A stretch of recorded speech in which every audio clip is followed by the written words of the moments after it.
आदिवासी वीर बाला कालीबाई के नाम से स्कूटी योजना रखती है और फिर 13,000 स्कूटी मिलेगी। पहले 2,000 मिलती थी, फिर 10,000 की घोषणा हुई। अब हमने जो हमारे हैंडीकैप बच्चे हैं, दिव्यांग बच्चे हैं, उनको जोड़ दिया। 2,000 स्कूटी उनको मिलेगी, ट्राईसाइकिल वाली। इस प्रकार से लगातार हमने प्रयास किया। किस प्रकार से? जिन्होंने आज़ादी की जंग में एक मैसेज दिया, त्याग किया, बलिदान किया, उनको हमेशा याद रखा जाता है। नाना भाई खाट, भीखाभाई भील तो मेरे साथ में मंत्रिमंडल में मेंबर भी रहे थे, मंत्री रहे थे। लंबा उनका इतिहास है, पूरे देश में उनकी पहचान रही है भीखाभाई भील की। और आज़ादी के वक्त से ही लगातार वे सरकार में भी रहे हों, चाहे मेंबर पार्लियामेंट रहे, हम लोग साथ साथ में। हमेशा उनका एक अलग तरह का ऑरा था। हमें गर्व है कि ऐसे लोग आदिवासी समाज में हुए हैं जिन्होंने प्राचीन सभ्यता को बचाने के साथ साथ में आज़ादी की जंग में भी हिस्सा लिया, वनों को बचाने का काम भी किया, और उसी रूप में उन्होंने अपना नाम भी रोशन किया।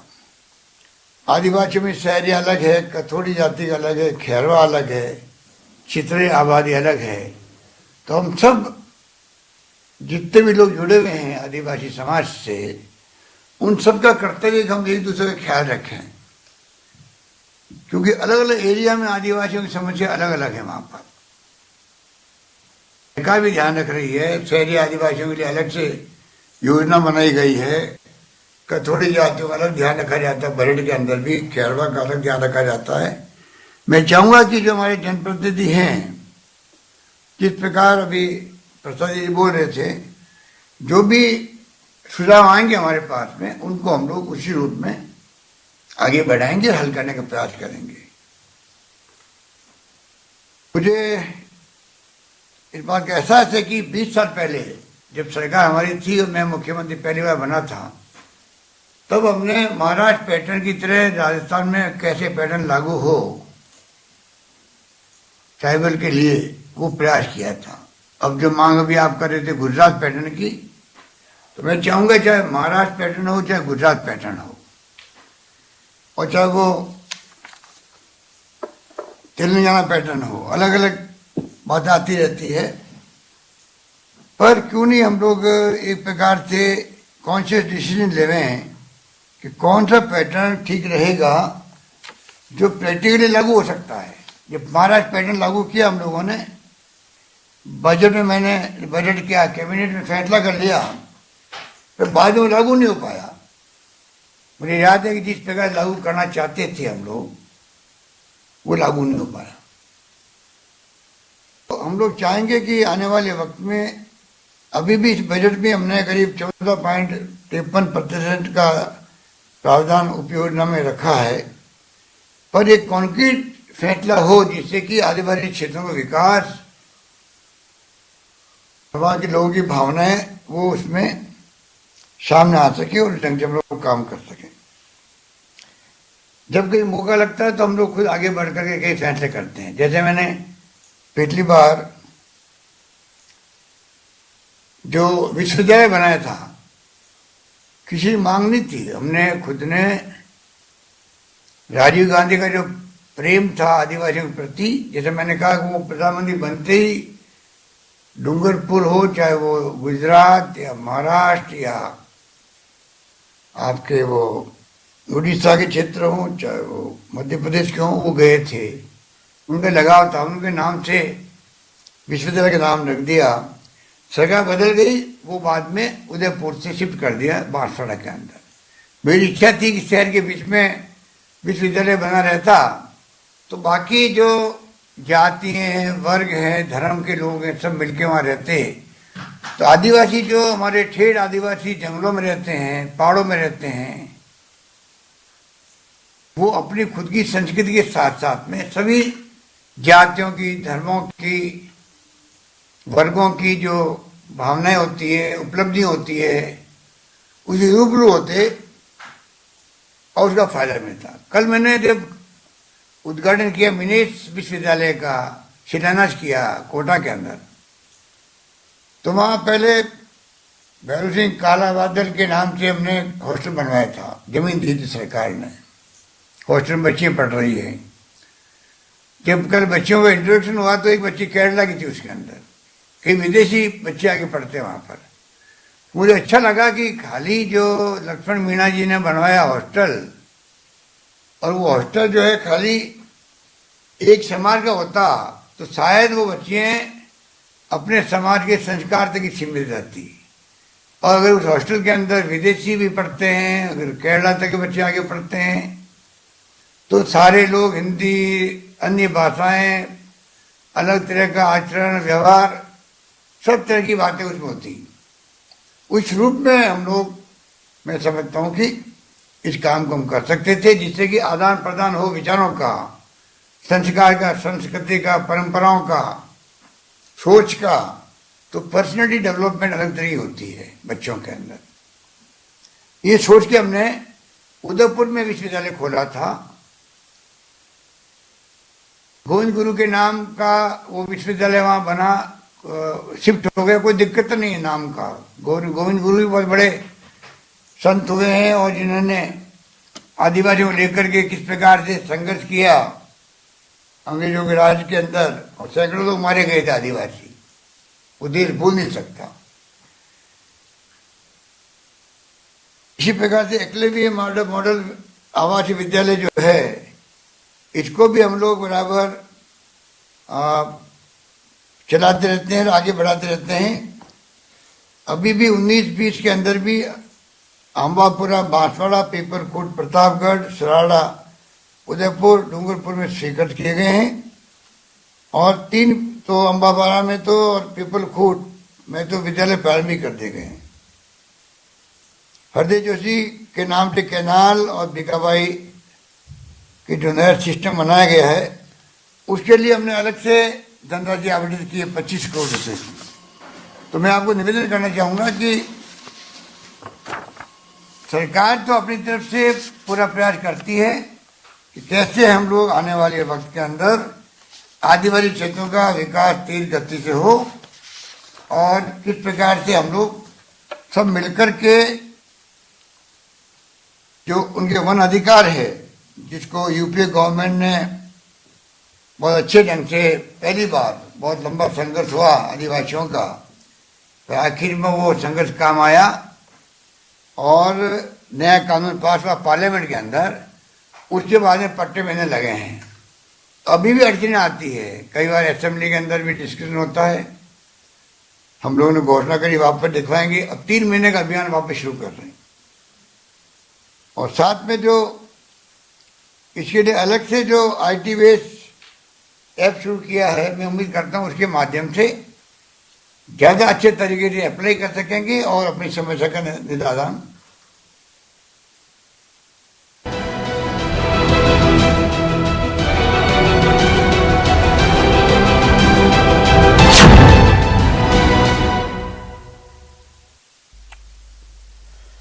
नमस्कार, स्वागत है आपका। मैं हूं आपके साथ सुमित गुप्ता। बात आज करेंगे ऑनलाइन पढ़ाई की, ऑनलाइन पढ़ाई से होने वाले साइड इफेक्ट्स की और कैसे इनसे बचा जाए। कोरोना के कारण बच्चों की ऑनलाइन पढ़ाई चल रही है। ऑनलाइन क्लासेस के माध्यम से बच्चे घर पर ही पढ़ाई कर रहे हैं। हर चीज़ के 2 पहलू होते हैं। ये ऑनलाइन क्लासेस से जहां बच्चे घर बैठकर पढ़ाई कर रहे हैं, वहीं इसके कुछ नुकसान भी सामने आ रहे हैं। लंबे समय तक मोबाइल के इस्तेमाल से बच्चों की आंखों पर बुरा असर पड़ रहा है। इसके साथ ही बच्चे काफी चिड़चिड़ापन भी महसूस करते हैं।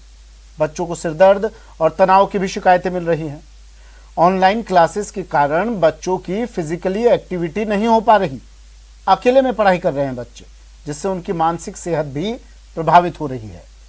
इन तमाम मुद्दों पर आज बात करेंगे, चर्चा करेंगे कि कैसे ऑनलाइन पढ़ाई सेहत पर बनाई।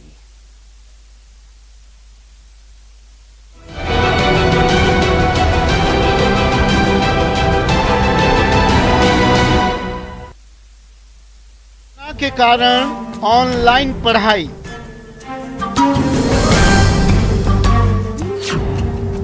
ऑनलाइन पढ़ाई के फायदे कम, नुकसान ज्यादा।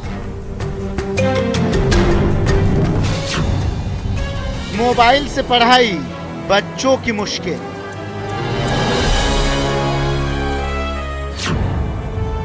आंखों में परेशानी, गर्दन में तकलीफ,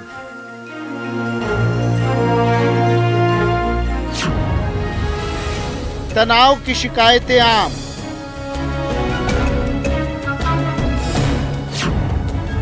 ब्लेंडेड लर्निंग तकनीक एक विकल्प।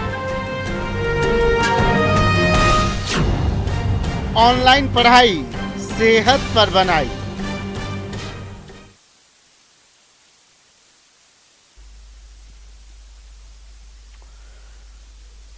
तो ऑनलाइन पढ़ाई किस तरह से सेहत पर ये बनाई है और अब इसके नुकसान बताए जा रहे हैं। एक रिसर्च हुई और उस रिसर्च के बाद ये कहा गया ब्लेंडेड तकनीक यानी मिश्रित शिक्षा व्यवस्था इसके लिए इस कोरोना काल में ज़्यादा उपयोगी साबित होगी। मिश्रित शिक्षा व्यवस्था क्या है ये? कुछ वक्त आपके बच्चे स्कूल में अपना वक्त बिताएं, स्कूल में वक्त दें और कुछ वक्त घर पर रहकर पढ़ाई करें। इससे सोशल डिस्टेंसिंग की भी पालना हो जाएगी और साथ में ऑफलाइन पढ़ाई यानी स्कूल स्टूडेंट की गतिविधि भी शुरू हो जाएगी, स्कूल आना जाना उसका शुरू हो जाएगा।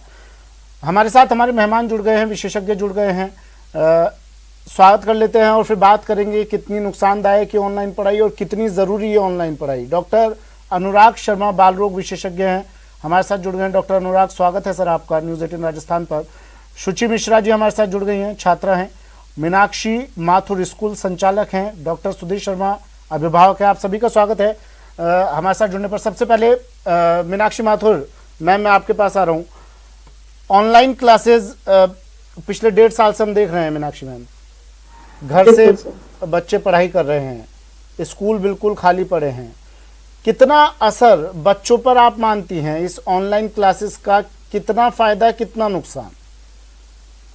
सर, ऑनलाइन क्लासेस का फायदा जरूर हुआ है। बच्चे एब्सोल्युटली डिस्कनेक्ट नहीं हुए हैं स्कूल से, बिकॉज ऑनलाइन क्लासेस में टीचर्स के थ्रू क्लासेस ली जा रही हैं। Obviously the teachers and the students are connected somehow और द अदर। और क्योंकि कंटिन्यूस कुछ ना करने से कुछ थोड़ा बहुत होना बहुत ज्यादा जरूरी है। जो बच्चे आज घर पे बैठे हैं और कुछ नहीं कर रहे हैं, वो शायद पढ़ाई से दूर होते जा रहे हैं।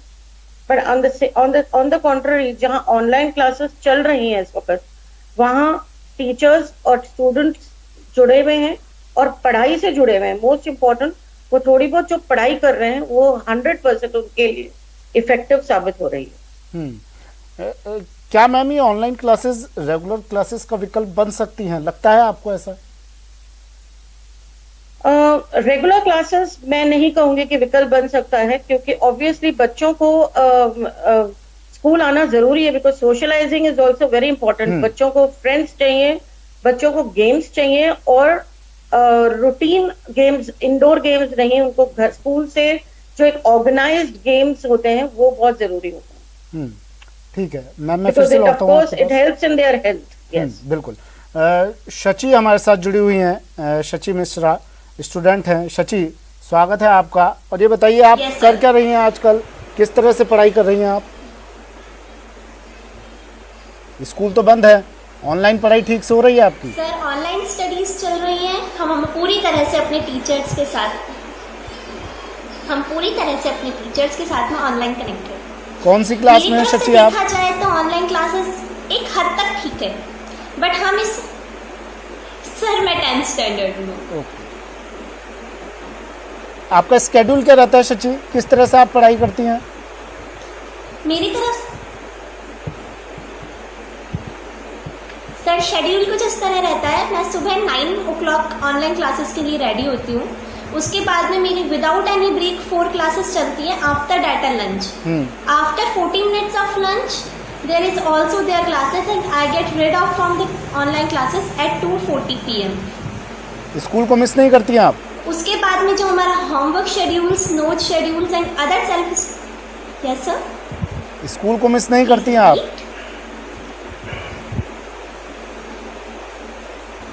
सर, स्कूल को बहुत ज़्यादा मिस करते हैं। अच्छा, स्कूल में जब आप जाती थी 1.5 साल पहले, 1-1.5 साल पहले, उस वक्त जब आप पढ़ाई करती थी और अब आप 1-1.5 साल से घर में रहकर पढ़ाई कर रही हैं, कितना डिफरेंस इन दोनों में, और कौन सी ज़्यादा चीज़ आपको अच्छी लग रही है? Yes, क्या आप चाहती हैं ऑनलाइन क्लासेस रेगुलर ऐसी चलती रहे? सर इन दोनों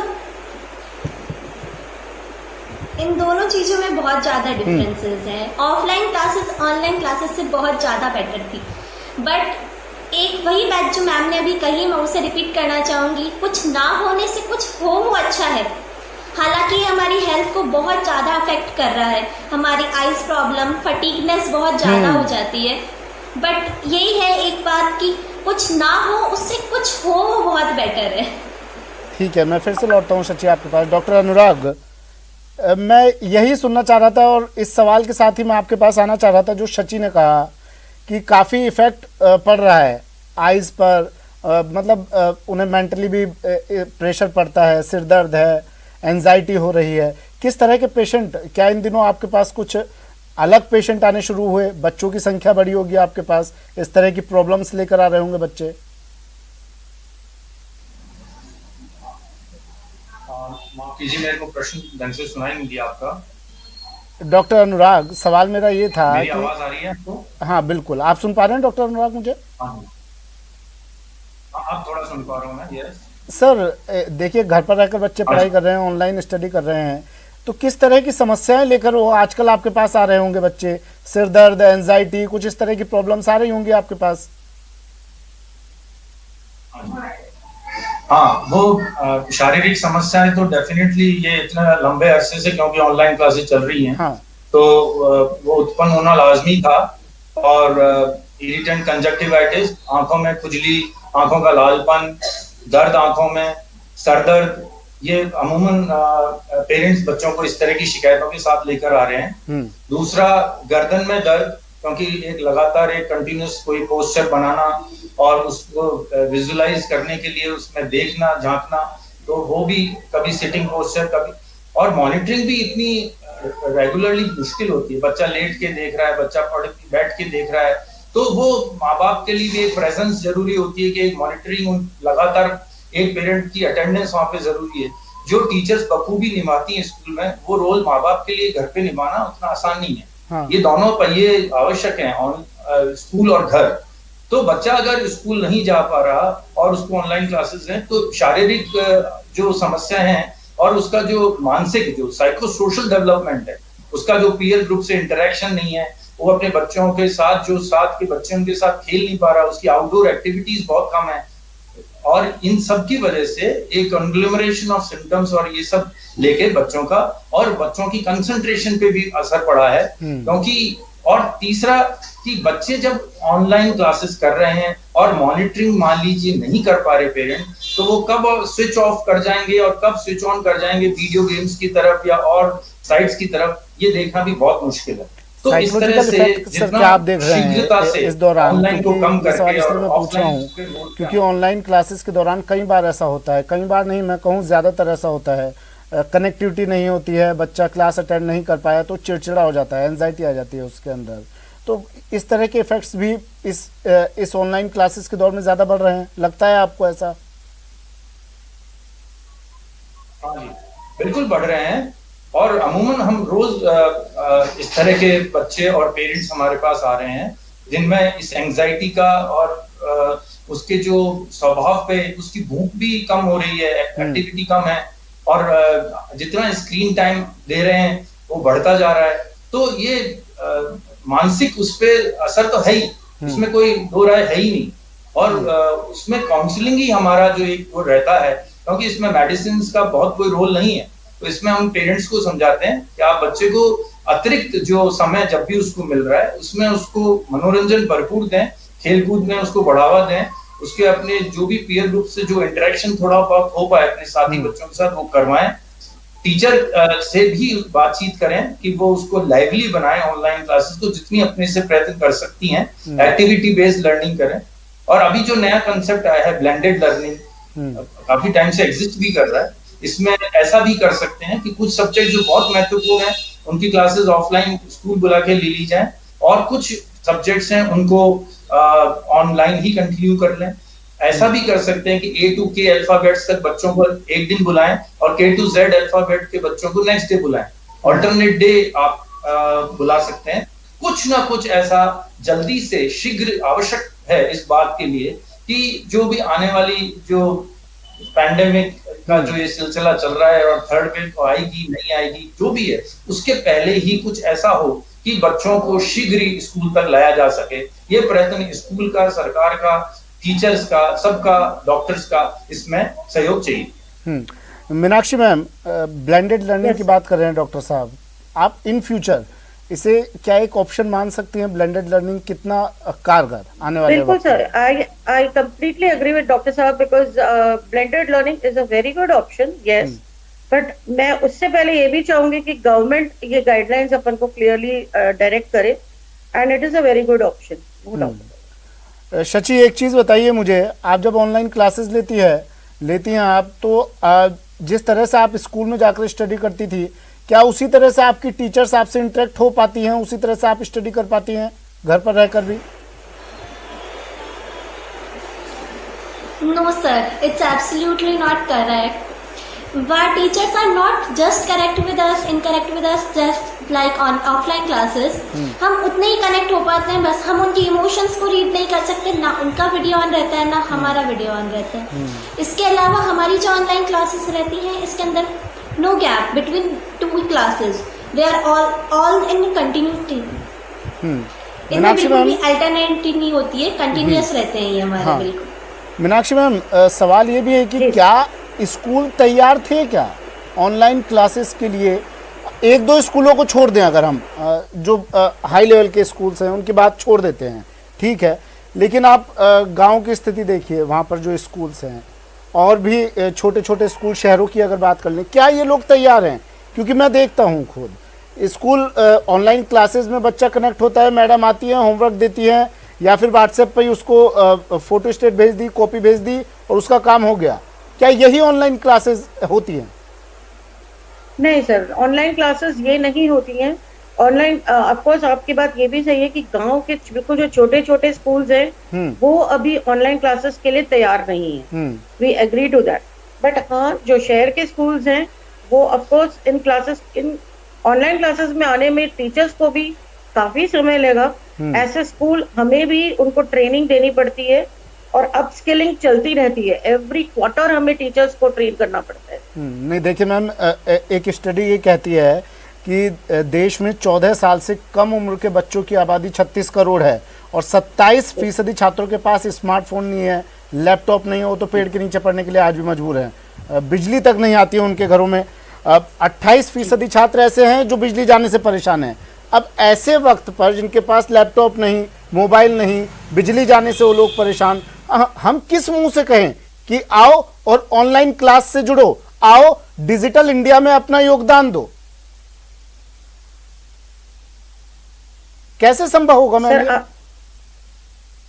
सर ये ऑनलाइन क्लासेस के अभी तो यही एक जरिया है अनलेस एंड अनटिल गवर्नमेंट अपन को कोई गाइडलाइंस इस पे नहीं देती है।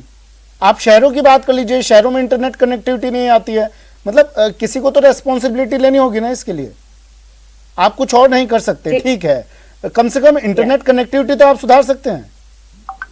कैसे होगी ऑनलाइन क्लासेस का ये प्रोस्पेक्टस, आगे कैसे बढ़ाएंगे हम इसे? जी सर, ये बात तो government I am sure in चीजों पे गाइडलाइंस जरूर निकालेगी सोच समझ के। डॉक्टर साहब, देखिए काफ़ी राज्य तो ऐसे, अब उत्तर पूर्वी राज्यों की बात कर लें, वहाँ तो इंटरनेट की पहुंच ही सबसे कम है, लेकिन अभी मैं बात कर रहा था कि 36 करोड़ की आबादी है 14 वर्ष से कम उम्र के बच्चों की, और ऑनलाइन क्लासेस 5-5, 6-6 घंटे उनकी कंटिन्यूसली ऑनलाइन क्लासेस रहती है। ये बात भी स्कूलों को समझनी होगी कि कम से कम कुछ गैप बीच में दें, कंटिन्यू 3-3, 4-4 घंटे एक स्टूडेंट अगर कंप्यूटर पर आंखें गड़ाकर बैठेगा तो असर पड़ेगा। देखिए, जो भी स्कूल्स हैं वो अधिकतर यही है कि हर एक पीरियड के बाद 15 to 20 मिनट्स का गैप देते हैं, और उसमें पेरेंट्स का भी दायित्व आ जाता है कि उस 15-20 मिनट्स को बच्चा ऑफ स्क्रीन रहना चाहिए, वो उसको किसी और कार्य में लगाएं स्क्रीन के अलावा। तो ये बहुत आवश्यक है कि एज सून एज उसका फर्स्ट पीरियड ओवर हुआ और उसको गैप मिला है तो उसमें उसको किसी और चीज में इन्वॉल्व करें, उसको स्क्रीन पे ना छोड़ें कि वो लगातार कुछ और करता रहे और उसका कंटिन्यूटी अगर ब्रेक करेंगे स्क्रीन टाइम की तो डेफिनेट बेनिफिट बच्चे को मिलता है हर तरह से, फिजिकल एंड मेंटल। तो ये बहुत आवश्यक है, इसमें पेरेंट्स का बहुत बड़ा रोल है। और ये बात बिल्कुल निश्चित है कि ऑनलाइन क्लासेस का यूजफुलनेस को नहीं नकारा जा सकता इस वक्त, तो वो तो कंटिन्यू करनी ही पड़ेगी, कहीं ना कहीं तो कनेक्ट होगा ना। और आपकी बात वो भी सही है कि बहुत सारे बच्चे जो डेप्राइव्ड हैं ऑनलाइन क्लासेस से भी, तो इसीलिए मैं ऐसा सजेस्ट कर रहा हूं कि बहुत जल्दी ही कुछ साधन ऐसे लाने होंगे। कुछ वैक्सीनेशन एक बहुत बड़ा एस्पेक्ट है, टीकाकरण अपन जितनी जनसंख्या का जितनी जल्दी कर पाएंगे, टीचर्स अगर वैक्सीनेटेड हैं, अगर जो ट्रांसपोर्ट स्कूल तक बच्चे को पहुंचा रहा है ट्रांसपोर्टर वो वैक्सीनेटेड है, जो वहां स्कूल में केयर टेकर्स हैं या और स्टाफ मेंबर्स हैं वो सब वैक्सीनेटेड हैं, तो संक्रमण खुद का होना और दूसरे को संक्रमण देने की संभावना बहुत कम हो जाती है। इसलिए टीकाकरण एक बहुत बड़ा एस्पेक्ट है। बच्चों के अंदर टीकाकरण होगा नहीं होगा, कब होगा, ये अभी अनिश्चित है। बहुत ज्यादा रिसर्च चल रही है और बहुत शीघ्र हो सकता है मींस जिंक्स को ब्रेक कर पाएंगे और बच्चों के लिए भी टीका उपलब्ध होगा और बहुत सेफ होगा।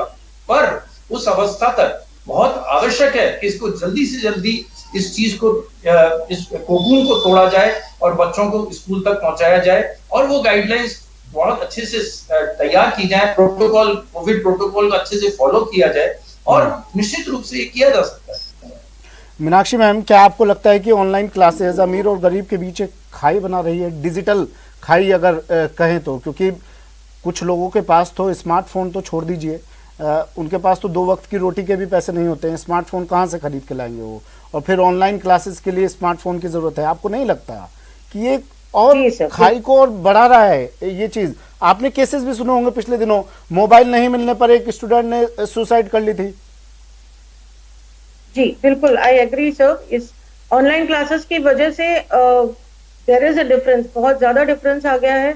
एंड डॉक्टर साहब ने बिल्कुल कहा कि गवर्नमेंट को इस चीज के लिए हमें बहुत जल्दी से टीचर्स, सपोर्टिंग स्टाफ, ट्रांसपोर्टर्स, इन सबका वैक्सीनेशन हमें बहुत जल्दी कंप्लीट करके और इवन बच्चों का वैक्सीनेशन जितनी जल्दी हो सके रिसर्चर्स हमें दे तो it will become very fast और हम भी स्कूल्स जल्दी ऑफलाइन खोल पाएंगे और इन सब बच्चों को भी बहुत इजी हो जाएगा। पढ़ाई से जुड़ना बहुत जरूरी है बच्चों का। अच्छा, ऑफलाइन अगर परमिशन मिलती है तो आप लोग तैयार हैं पूरी तरह से? सर ऑफ कोर्स, अगर हमारी टीचर हम लोग before even we open guidelines के अनुसार हमारी टीचर्स, सपोर्टिंग स्टाफ, ट्रांसपोर्टर्स, हम इन सबको वैक्सीनेशन अगर कंप्लीट हो जाते हैं तो व्हाई नॉट। शची, मुझे एक चीज बताइए, आपको डर नहीं लगता स्कूल जाऊं और किसी के कांटेक्ट में आ जाऊं, कोई कोरोना पॉजिटिव मिल जाए, ऐसा तो नहीं है ना दिमाग में? स्कूल जाने के लिए तैयार हैं आप अगर ऑफलाइन का ऑफर मिलता है तो?